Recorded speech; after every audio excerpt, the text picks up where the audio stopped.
নমস্কাৰ খুলুমবাই।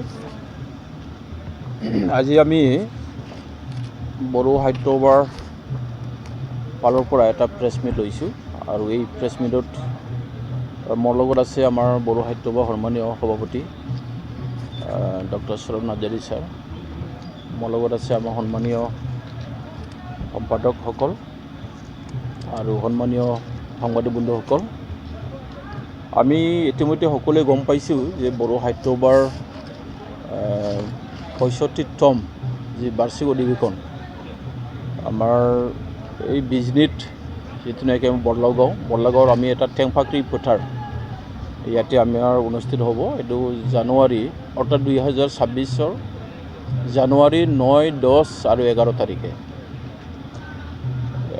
ইয়াৰ কাৰণে ইতিমধ্যে আমাৰ যিটো অভ্যৰ্থনা কমিটি আছে, এই অভ্যৰ্থনা সমিতি যথেষ্ট কষ্ট কৰিছে, কাম কৰিছে আৰু সেইটোৰ কাৰণে আমাৰ বড়ো সাহিত্য সভাও যিটো নেকি মেইন এটা কমিটিও আমি এই কাৰ্যসূচী কেনেকুৱাকৈ মানে ফলপ্ৰসূ বা ভাল কৰিব পাৰে তাৰ কাৰণে আমি চিন্তা কৰি কিছুমান আমি প্ৰগ্ৰাম বনাইছোঁ। আৰু এইবাৰ আমাৰ এটা গুৰুত্বপূৰ্ণটো হ'ল বড়ো সাহিত্য সভাৰ যিটো নেকি সংবিধান, এই সংবিধান মতে 3 বছৰে মূৰে আমাৰ কমিটি সলনি হয়। এইবাৰ আমাৰ এই বিজনেত সেইটো কমিটি সলনি হ'ব। এইটো চাইডৰ পৰা যথেষ্ট মানে গুৰুত্বপূৰ্ণ।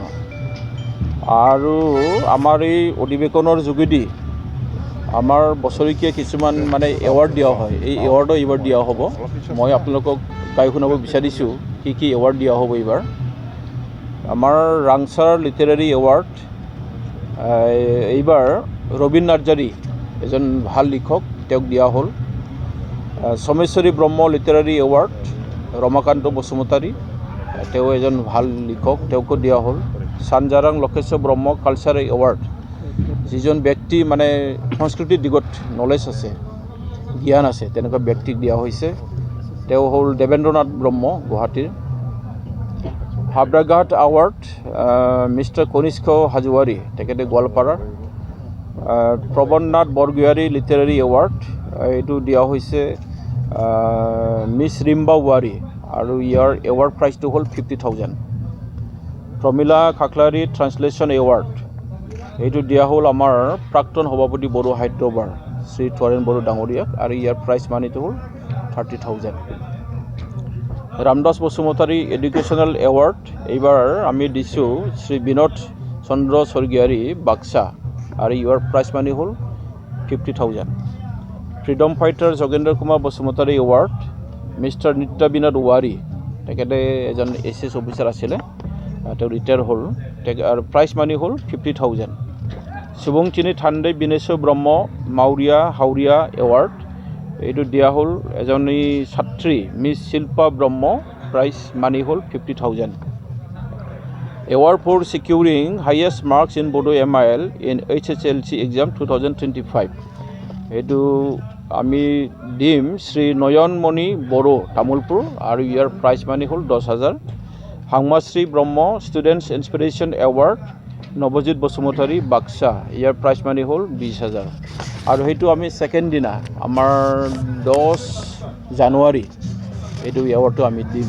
আৰু এই যেতিয়া এৱাৰ্ড চেৰিমনি হ'ব সেইদিনা আমাৰ অসম সাহিত্য সভাৰ সন্মানীয় সভাপতি ছাৰ আহিব, আমাৰ মিচিং সাহিত্য সভাৰ সাধাৰণ সম্পাদক ডাঙৰীয়া আহিব, সোণাল কছাৰী সাহিত্য সভাৰ সাধাৰণ সম্পাদক ডাঙৰীয়া আহিব আৰু ৰাভা সাহিত্য সভাৰ আমাৰ সন্মানীয় মানে চিফ ছেক্ৰেটাৰী তেওঁলোকে আহিব। আৰু ইয়াৰ লগতে আমাৰ সেইদিনাই আমাৰ বড়ো সাহিত্য সভাই যিটো নেকি প্ৰকাশ কৰি উলিওৱা কিতাপ প্ৰায় আমি 12খন কিতাপ আমি এইবাৰ ছপা কৰি উলিয়াম। ইয়াৰ নামকেইটা হ'ল চম চুটিনি सोरजिथाय বিমল মুছাহাৰী, তেওঁ লিখক। थेवबो आं खन्थाइ लिरगोन बानेश्वर बसुमतारी। थै गांहाबनाय बुब्लि उथ्रिसार बसुमतारी। गोनोखोनि गथ' डक्टर रनिस सांग्रां बसुमतारी। जिउनि देंखो रुपाली बसुमतारी थिरु। डक्टर फामि आन्दलन ब्रह्म। दानसोरांनि सोमखोर सिमां गथ' थुनलाइ रबीन्द्र नार्जारी। गोदान सोरां मन्त्रि ब्रह्म चौधुरी। गांनै सुइसाइड नट सहेन्द्रनाथ बसुमतारी। बुजिनो हायै राव आरो आंगो मोनग्रा प्रसन्न लाल नार्जारी।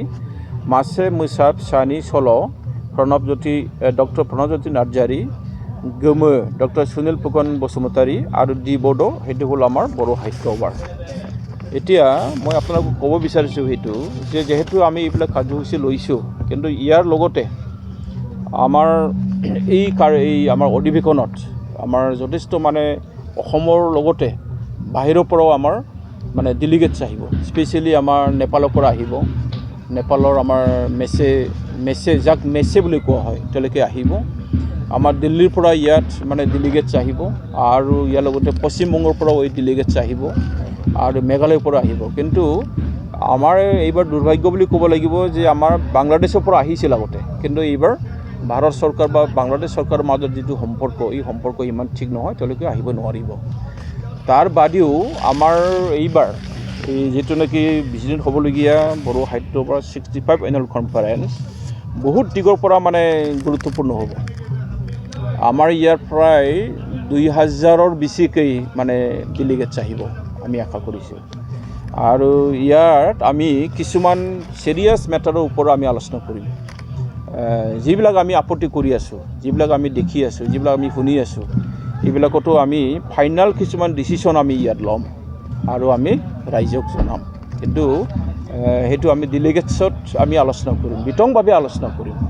ইয়াৰ ভিতৰত আছে বৰ্তমান যিটো নেকি ST ইছ্যু, এই ST ইছ্যুবিলাকতো আমি আলোচনা কৰিম। তাৰ বাদেও আমি ভূমিৰ ক্ষেত্ৰত আজি কাৰ্বি আংলঙৰ যিটো অৱস্থা হৈছে, কাৰ্বি আংলঙৰ কাৰ্বিসকলৰ লগত আমি আছোঁ, খিলঞ্জীয়া মানুহৰ লগত আমি আছোঁ। আৰু যিটো নেকি কোনোবা ক'ব বিচাৰিছে যে Karbi go back, Mongolian go back, এইবিলাক আমি সহ্য হোৱা নাই, আমাৰ হজম হোৱা নাই। তেওঁলোকে আমাৰ খিলঞ্জীয়া মানুহক যদি তেনেকুৱা ক'ব পৰা যায় আজিৰ দিনত, কোনোবা ক'ৰবাৰ পৰা আহি পেলাই, এইবিলাক আমাৰ কাৰণে দুখজনক। আমি সেইটো গ্ৰহণ কৰিব পৰা নাই, হজম কৰিব পৰা নাই। সেইটো কাৰণে আমি স্পষ্ট কৈছোঁ যে কিছু ক্ষেত্ৰত আমি ভূমিৰ যিটো পলিচি বা STৰ যিটো পলিচি, এই ST পলিচিৰ ক্ষেত্ৰতো আমি ইয়াত স্পষ্টকৈ আলোচনা কৰিম। ইয়াৰ বাদেও আমি এইবাৰ আলোচনা কৰিম যে বড়ো মাধ্যমক ছায়েন্স আৰু কমাৰ্চৰ ক্ষেত্ৰত মানে 11 আৰু 12ত নিয়া যাবনে নাই। চৰকাৰে আমাক এটা অফাৰ দিছে। চৰকাৰে কৈছে যদি বড়ো সাহিত্যই বিচাৰে, যদি বড়োসকলে বিচাৰে, ছাত্ৰ ছাত্ৰীৰ কাৰণে এইটো অফাৰটো ল'ব পাৰে। ইতিমধ্যে আমাৰ আৰ্টছৰ যিটো নেকি ৰিজাল্ট, এই ৰিজাল্টটো বিৰাট ভাল আৰু সেইটো কাৰণে চৰকাৰে আমাক এইটো অফাৰটো দিব বিচাৰিছে। যদি বড়োসকলে বিচাৰে ছাত্ৰ ছাত্ৰীৰ কাৰণে ছায়েন্সৰ ক্ষেত্ৰতো কমাৰ্চৰ ক্ষেত্ৰতো আপোনালোকে ল'ব পাৰে। কিন্তু আমি ফাইনেল ডিচিশ্যনটো আমি ইয়াতে ল'ম ডেলিগেট ছিটিঙত। আমাৰ স্পেচিয়েলি সেইটো 9 তাৰিখ ৰাতিত সন্ধিয়াত হ'ব পাৰে বা 10 তাৰিখ সন্ধিয়া হ'ব পাৰে। তাৰপিছত আমাৰ মুকলি সভাত আমি আহ্বান জনাইছোঁ আমাৰ সন্মানীয় অসমৰ মানে মুখ্যমন্ত্ৰী ডাঙৰীয়া তেখেতে হ'ল চিফ গেষ্ট। আৰু ইয়াৰ লগতে আমাৰ BTCৰ মুৰব্বী হাগ্ৰামা মহিলাৰী ডাঙৰীয়া, তেওঁ আমাৰ মানে অপেন ছেশ্যন মানে ইনগ্ৰেট। তাৰ বাদেও আমাৰ দিল্লীৰ পৰা আমাৰ গান্ধী হিন্দুস্তানী সাহিত্য সভাৰ পৰা এজন বিশিষ্ট ব্যক্তি আহিব, যাৰ নাম হ'ল ৰমেশ ভাৰদ্বাজী। তেখেতে আহিব। তেওঁলোকৰ অৱদান বড়ো ভাষা আজি পৰ্যায়লৈ অহাত যথেষ্ট আছে আৰু সেইটো কাৰণে আমি তেওঁলোকক লগত লৈ পেলাই কাম কৰি ভাল লাগে। আজি যে বড়ো ভাষা ভাৰত সংবিধানৰ 8ম মানে অনুচ্ছেদত মানে অন্তৰ্ভুক্ত কৰা হ'ল, আজি যে বড়ো ভাষাৰ দ্বাৰাই আমি যথেষ্ট মানে সাহিত্য একাডেমি এৱাৰ্ড পোৱা হ'ল, আমাৰ যে আজি বহুত মানে যুৱ মানে সাহিত্যিকসকলে বঁটা মানে পাই আছে সাহিত্য একাডেমিৰ ফালৰ পৰা, তেওঁলোকৰ বহুত অৱদান আছে। সেইটো কাৰণে আমি তেওঁলোকক লৈ পেলাই আমি কেনেকৈ এতিয়া আগবাঢ়িছোঁ এইটো ক্ষেত্ৰত আমি জনাম। আৰু এতিয়া আমাৰ কিছুমান মানে জ্বলন্ত সমস্যা এটা আছে কি যে বড়ো মাধ্যমৰ যিটো অৱস্থা, এই বড়ো মাধ্যমৰ অৱস্থা আমি যেনেকুৱা দেখিছোঁ, আমি যেনেকুৱা কাম কৰিছোঁ তেনেকুৱা হোৱা নাই। ল'ৰা ছোৱালী বা আমাৰ গাৰ্জেনসকলে আজিৰ দিনত মানে বড়ো মাধ্যমত দিবলৈ টান পায় আৰু সেইটো কাৰণে আমি সেইটো মাইনৰলি আলোচনা কৰিম যে কি কাৰণত তেনেকুৱা হৈ আছে। কিয়নো আমি জানো যে বড়োই হওক বা কোনোবা অসমীয়াই হওক, আমি বড়ো হিচাপে আজি পৰ্যায়তে আহিছে, তাৰ গুৰিত আছে বড়ো ভাষা আৰু বড়ো মাধ্যম। বড়ো ভাষা বড়ো মাধ্যম নহ'লে বড়োসকলে আজি এই পৰ্যায়ত কেতিয়াও আহি নাপালে হয়। আৰু সেইটো কাৰণে আমি এইবাৰ বড়ো মাধ্যমৰ ক্ষেত্ৰত যে ল'ৰা ছোৱালী বা গাৰ্জেনসকলে যে বড়ো মাধ্যমত দিবলৈ টান পাইছে, কি কাৰণ আছে আমি সেইটো তন্নতন্নকৈ আমি বিচাৰি উলিয়াবলৈ চেষ্টা কৰিম। ইয়াতে কিছুমান কাৰণ থাকিব পাৰে, কি কাৰণ আছে আমি সেইটো পিছত চাম, পিছত আমি আপোনালোকক জনাম, কিন্তু সদ্যহতে আমি সেইটো আলোচনা কৰিম। যিহেতু বড়ো সাহিত্যৰ কামটো হ'ল বড়ো ভাষাৰ ক্ষেত্ৰত কাম কৰা, বড়ো মাধ্যমৰ ক্ষেত্ৰত কাম কৰা, চৰকাৰে আমাক কি দিছে কি দিয়া নাই এইবিলাক সকলোবিলাক আমি পুংখানুপুংখভাৱে আমি আলোচনা কৰি পেলাই ইয়াত বড়ো ভাষা, বড়ো সাহিত্য, বড়ো মাধ্যম আমি সেইটো আগুৱাই নিয়াত আমি কাম কৰি যাম।